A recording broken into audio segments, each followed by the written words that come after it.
अतिशय लज्जास्पद, घृणास्पद, माणुसकीला काळीमा फासणारी घटना घडलेली आहे। आज या देशामध्ये 3-4 वर्षाच्या मुली सुद्धा सुरक्षित नाहीत।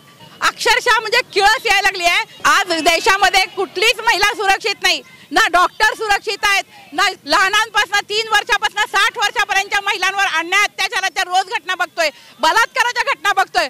आज दवाखान्यामध्ये महिला सुरक्षित नाही। भाजप सरकारचा सगळ्यांचा निषेध करते।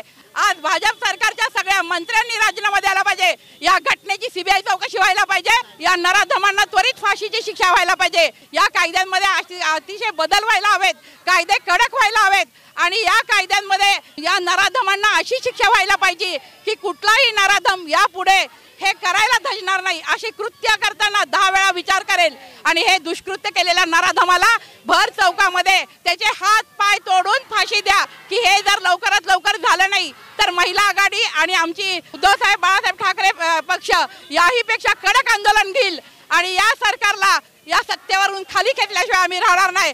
मला नाही आबरू आणि मी कुणाला घाबरू असं या सरकारचं झालेलं आहे। सरकारमध्ये थोडी जरी लाज लज्जा उरली असेल तर त्यांनी ताबडतोब राजीनामा द्यावा। फडणवीस, शिंदे सगळेजण राजीनामा द्या, अमित शहा राजीनामा द्या, कारण देशातली आणि महाराष्ट्रातली सगळी कायदा सुव्यवस्था आज बिघडली आहे। सगळी कायदा सुव्यवस्था संपलेली आहे, संपुष्टात आलेली आहे आणि नराधमांना धाक उरलेला नाही कायद्याचा आणि या नराधमांना कडक फाशी द्यावी। तोपर्यंत उद्धव बाळासाहेब ठाकरे पक्ष स्वस्थ बसणार नाही, हा इशारा मी सरकारला देते।